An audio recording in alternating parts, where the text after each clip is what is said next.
and I will say it again. Stephanie White, Amber Cox, Kelly Kroskoff, the Indiana Fever president, they were not ready. Now, Christine Brennan in her book confirmed the WNBA and the Indiana Fever did not realize what they were about to get themselves into with drafting Caitlin Clark because the popularity they weren't prepared for and didn't see coming. What is going on? She's just deleted her Twitter. She's getting called out because it was exposed, because an interview got I'm not joking when I say this. Something's gone weirdly wrong. What started as whispers on social media exploded into a full-scale digital earthquake. The Indiana Fever president, Kelly Kroskoff, deleted her Twitter account in the middle of the night. To casual fans, it looked like another case of a sports executive overwhelmed by online trolls. But to those watching closely, this wasn't chaos. It was strategy. Something bigger was at play. Something organized. Something that shattered the illusion that traditional sports authority could never be touched. This wasn't just backlash. It was a takedown. And the speed of it left the sports world stunned, scrambling to understand what happened. The narrative being pushed by mainstream outlets painted Kroskoff as simply unlucky, caught in the crossfire of a viral moment. But the reality, as investigators soon pieced together, was far darker. This was not a spontaneous wave of anger. It was 9 months in the making, coordinated, premeditated, and executed with surgical precision. The people behind it weren't executives, agents, or journalists. They were fans. Fans who had built networks, gathered intelligence, and waited for the exact moment to strike. When they pulled the trigger, the entire foundation of WNBA authority began to shake. The weapon wasn't a scandalous recording or a leaked memo. It was a comment, seemingly harmless at the time. Back in October, Kroskoff compared the Indiana Fever to Apple, suggesting her franchise could become an enduring brand, a household name. For months, that remark sat quietly, forgotten by most. But Caitlin Clark's fan base never forgets. They archived it, studied it, and kept in their arsenal. And when the stars aligned in July, when organizational dysfunction peaked and Clark protection narratives were trending, they unleashed it with devastating force. That Apple comment became the match that lit the fire. By the morning of July 12th, it wasn't just a comment anymore. It was a rallying cry. A coordinated network of Clark loyalists flooded Twitter, TikTok, and Reddit, amplifying the clip into oblivion. Within hours, the narrative had shifted from an old metaphor to a symbol of executive failure. The precision of the rollout shocked observers. This wasn't random virality. This was coordinated messaging, synchronized across platforms, designed to inflict maximum damage. And as Kroskoff scrambled for cover, her account vanished. A retreat that signaled not just embarrassment, but institutional defeat. The fans had executed their plan perfectly. Think about what this means. For the first time in professional sports, an executive didn't fall because of the media or because of league discipline, but because of fan pressure alone. A pressure so overwhelming that it forced the team president into digital hiding within 12 hours. That's not noise. That's power. Fans proved they could act like an organized military unit, choosing targets, deploying strategies, and achieving victories against institutions that had long believed themselves untouchable. This was bigger than one deleted Twitter account.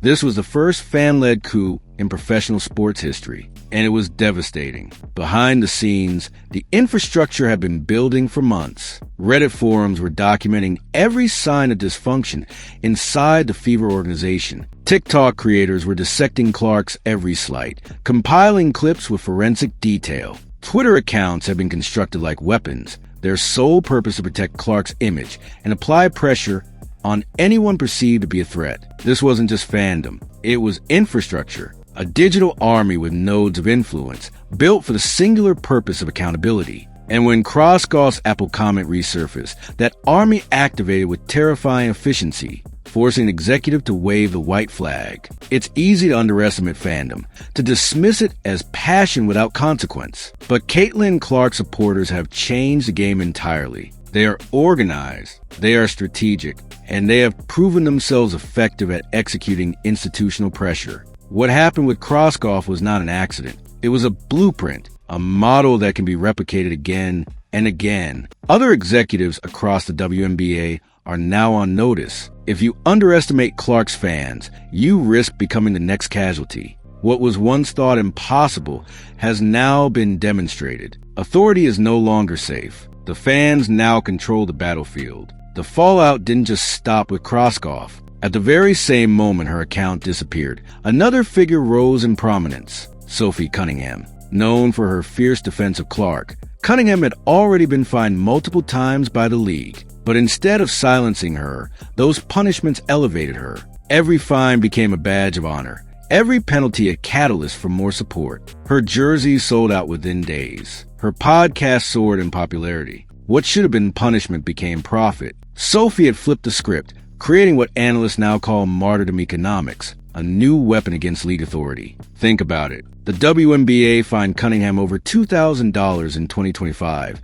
but in return, she gained hundreds of thousands of new followers, podcast subscribers, and jersey sales. Every disciplinary action amplified her voice rather than diminishing it. The league was trying to rein her in, but instead only made her stronger. Her podcast became more than entertainment. It was intelligence gathering, an outlet to expose referee failures, organizational dysfunction, and to build loyalty among fans already primed for coordinated action. What once would have been seen as a player lashing out had become a systematic tool for influence. This is where the story takes a chilling turn. Cunningham's platform didn't just grow. It began fueling the same networks that took down Kroskoff. Her words became rallying cries. Her criticisms became blueprints for fan action. The fans listened, learned, and built campaigns directly from her messaging. It became a symbiotic relationship. Players like Cunningham provided the spark. Fans provided the fire. Together, they created a pressure system powerful enough to shake institutions to their core.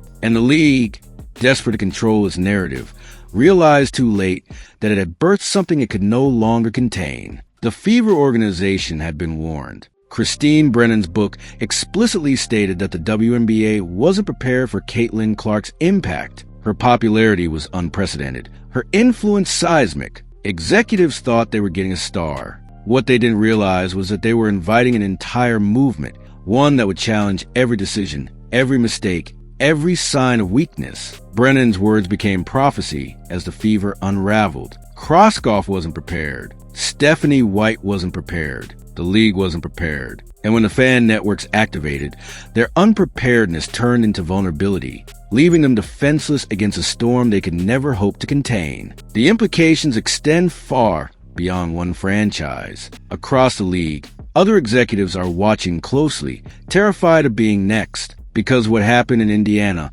wasn't an isolated incident. It was a test run, a proof of concept. Fan-controlled accountability has arrived, and it's here to stay. The old system, where leagues controlled the message, media amplified it, and fans consumed passively, is gone. The new system flips everything upside down. Fans now control the message. Fans amplify the narrative, and fans apply the pressure. Executives are left scrambling, no longer in control, fearing the wrath of an organized digital force. And here's where the story gains even more momentum: economic warfare. Fans aren't just pushing narratives, they're targeting revenue. Surveys reveal that 75% of Fever fans openly admit they would abandon ticket purchases if Caitlin Clark left Indianapolis. That's not hypothetical pressure. That's economic leverage, the kind that keeps owners awake at night. The message is clear: protect Clark or lose your base. For the first time, fan loyalty isn't tied to the team. It's tied to the player. The franchise doesn't control its destiny anymore. Caitlin Clark and her supporters do, and they know it. The Jordan comparisons only magnify the stakes. Fans equate mistreating Clark to mishandling Michael Jordan during his rise in the NBA. It's a narrative that elevates her beyond a star and into untouchable territory. To undermine her is to undermine the league itself. And the fans aren't just saying this. They're acting on it aggressively, strategically, relentlessly. Every slight, every mistake, every perceived injustice becomes ammunition. And the networks are ready to fire, coordinating campaigns with military precision. The sports world is beginning to realize this isn't fandom anymore. It's revolution, and it's only getting stronger with time. Reddit boards like RWNBA and our Indiana Fever are no longer just discussion hubs. They're war rooms. Posts don't just analyze, they strategize. Fans coordinate timing, share intelligence, and build consensus around pressure targets. TikTok isn't just a platform for highlights. It's a battlefield where millions of views can be generated overnight to amplify narratives. Twitter isn't just commentary. It's a coordinated strike network, capable of trending hashtags into mainstream conversation within hours. This multi-platform synergy is the true power of the Clark fandom. It's organized chaos with a purpose, and its first victory, the takedown of Kroskoff, was just the beginning. The victory sent shockwaves through every front office. If they can take down a president, they can take down anyone. General managers, coaches, referees, all are vulnerable. The warning has been written in bold letters across the WNBA. Adapt or collapse. Executives are being forced to rethink communication strategy and transparency in real time. But many already suspect it's too late. The fans have tasted victory, and they won't stop here. The system has shifted. The old balance of power has been broken. Authority no longer resides with the league. It resides with the masses who can coordinate at will. Now, the looming question is, who's next? Because make no mistake, the networks are already plotting their next campaign. Every word from a coach, every slip from an executive, every bad call from a referee is being recorded, archived, and weaponized. Fans have the receipts, and they are waiting for the moment to strike again. For the first time in history, sports executives must fear not just a league office or media coverage, but the fans themselves. Their power has transcended passion and entered the realm of governance. The WNBA has entered uncharted territory, and nobody is safe. The Cunningham model only fuels this further. Her martyrdom economic strategy has proven replicable. Other players are watching, taking notes, and preparing to use fines and punishments as platforms for influence. Instead of silencing dissent, the league has incentivized it. Every punishment can now be flipped into profit. Every reprimand into more fans. It's a feedback loop that empowers players and fans alike, further weakening league authority. Executives don't just have to worry about angry tweets anymore. They have to worry about players turning discipline into gold, weaponizing against them with the full backing of organized fan networks. This convergence, players leveraging martyrdom economics, fans weaponizing coordination, creates a nightmare scenario for league leadership. Authority is collapsing from two sides. Executives can't discipline players without risking backlash. They can't ignore fans without risking collapse. They're trapped in a no-win situation, caught in a new power dynamic where their once untouchable influence is shrinking daily. The question isn't whether this system will spread, it's how fast. Because with every success, the fan networks grow bolder, more confident, more aggressive. And with every punishment, the players grow stronger, more vocal, more defiant. The revolution is accelerating. The consequences are unavoidable. Traditional media has been left in the dust. ESPN, newspapers,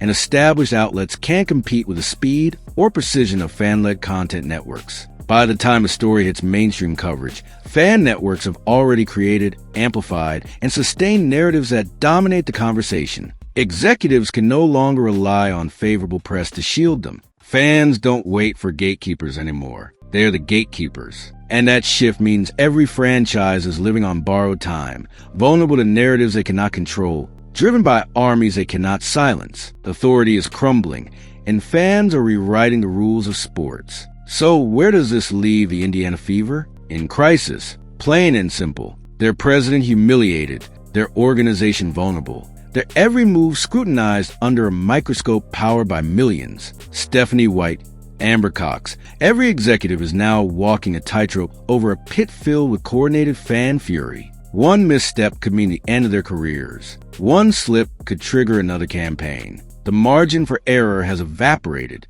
And the terrifying part? This isn't contained to Indiana anymore. Every other franchise is watching, realizing they could be next. The dominoes are lined up. The push has already begun. Because what happened here wasn't an accident. It was evolution. Fans have discovered their true power, and they won't relinquish it. The WNBA, once relying on carefully controlled narratives, is now at the mercy of forces beyond its control. And those forces are relentless. They don't forgive. They don't forget. They organize, they amplify, and they strike. This is no longer about basketball. It's about power. It's about who controls the story. And as Kelly Kroskoff learned in the harshest way possible, The story no longer belongs to the executives. It belongs to the fans. And they are unstoppable.